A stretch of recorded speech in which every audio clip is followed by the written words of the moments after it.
3-course meals, serving our homeless using our wheels. Teas and coffees, gallons of pop. When the request starts, the queues never stop. We want it all, just like that chap. Coffee 3 sugars, 4, not 5. Make it 6 to feel alive. Great to see you, how are you doing? Look, it's been a while. Are you still using? It's hard to get clean, it's tough out here. I'm using my money to buy some beer. Can I get 2 rolls with burger and mayo? I only buy food when I get my gyro. Thanks for that. I'll see me right. But I've never stay. Get me heat in the night. Hey, dinna you worry, we'll see you alright. Look, we know you're homeless and, you know, addiction is tough, but we'll put you up. There's no need to sleep rough. Wait your bun.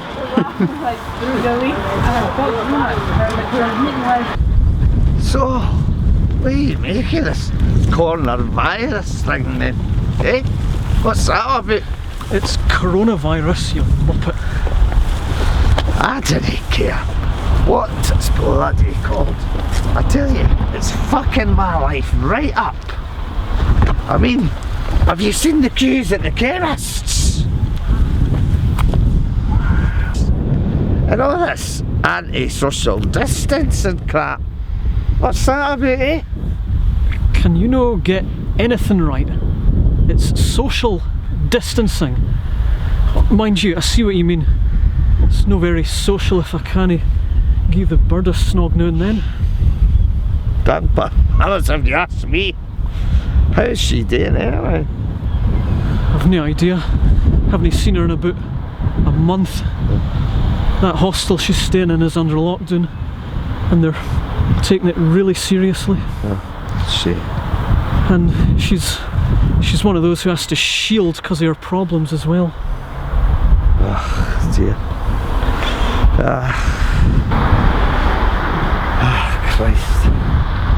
It's like learning a new bloody language.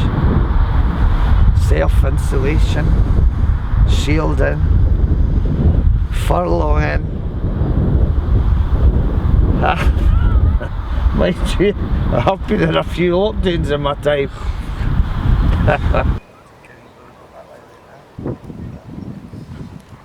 Hey! Hey, Dixie! How you doing, mate? Long time no see, mucker. What's going doing, son? Richard Raj. I've not seen you since that time at the Scotland when Trace got lifted for the shoplifting. She ended up getting away with that in the end. Turns out she only had 2 gallon steaks and a fucking Scotch egg up her jumper. What's going doing, son? I'm pretty cushy, man. I've got put up in that Karen Hotel. Oh, there's much fucking sleep, mud puff.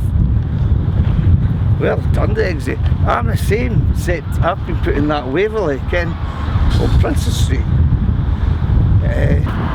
I don't know what folk dying and getting ill and shit, but I hope this COVID lasts a wee bit fucking longer, I tell you.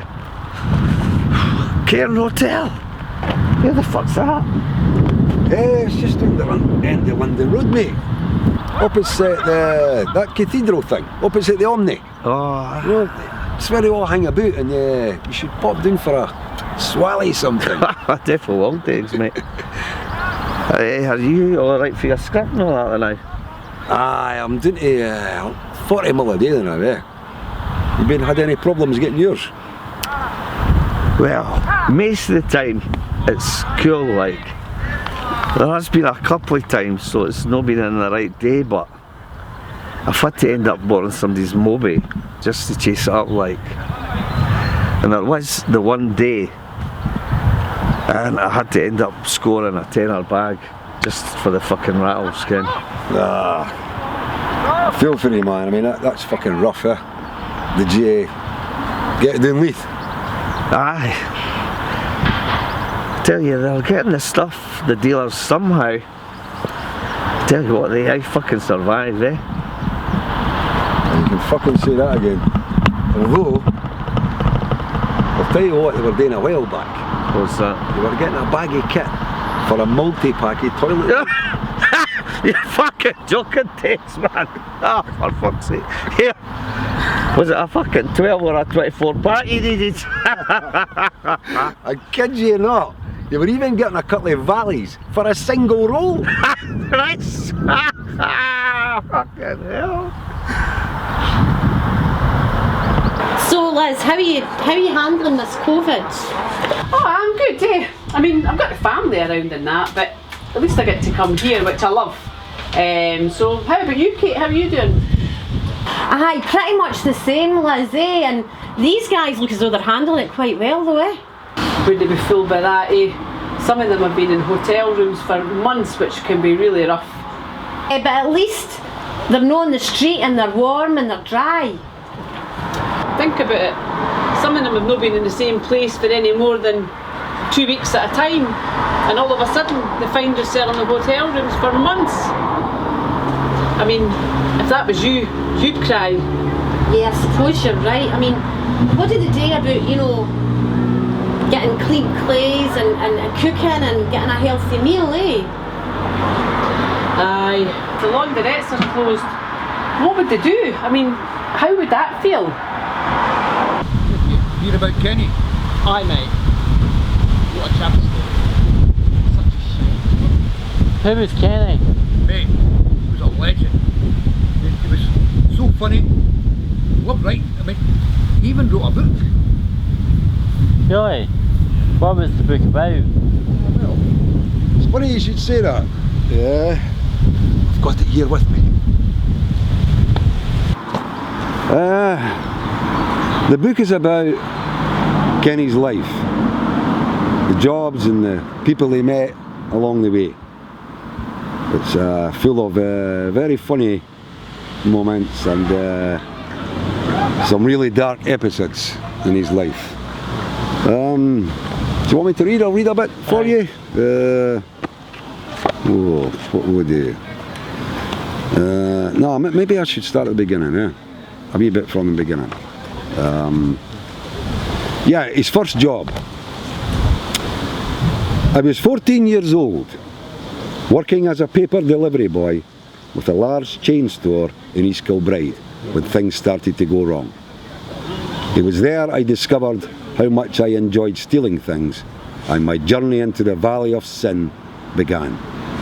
A trip that led to the death of 3 unfortunate humans and an innocent cat. I still had a slight sense of morality in that I wouldn't steal from friends or beat up old ladies. But R.S. McCall was an entirely different story. I didn't have a clue who he was. I imagined him as an Ebenezer Scrooge-like character, sitting in his attic, counting out all the money he'd made from me, staggering about at 7 on frosty mornings, delivering all his fucking papers. My hands blue with the cold of a Scottish winter. My father and uncle, being lefties, had installed in me a strong belief in redistributing the wealth of society. So I decided to begin this by relieving Mr. McCall of some of the outrageous number of items on his shelves. I started with chocolate. Apart from the Marxist analysis, there were 2 other reasons for this. One was that I liked chocolate, and the other was that Janet Ralston and I had reached an agreement that I could feel one of her embryonic breasts in exchange for 2 Mars bars. Not both her breasts, just the one. The same one every time. I wondered if the other one was the same size. Janet was devious, drove a hard bargain, and it took quite an assortment of Cadbury's products before I was allowed access to both knockers. And even then, she refused my perfectly reasonable request to measure them.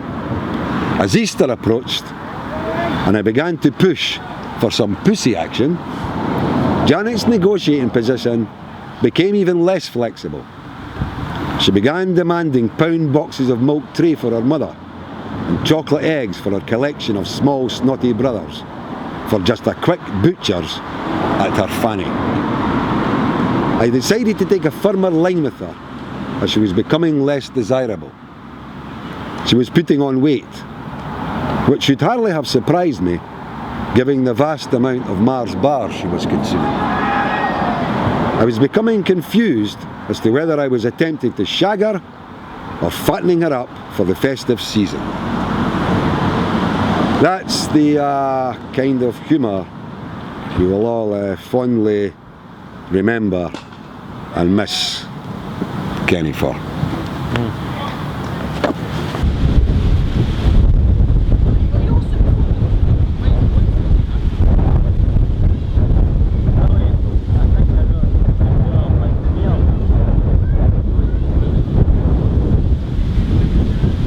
White hair, a dapper dress sense and a smile for all. Always a joke, many of which would often appall. Oh, a heart of gold, he was a man of the people, soft as hell but with an iron fist. Great friend to many, he'll be so sadly missed. That's the kind of humour we will always remember Kenny for.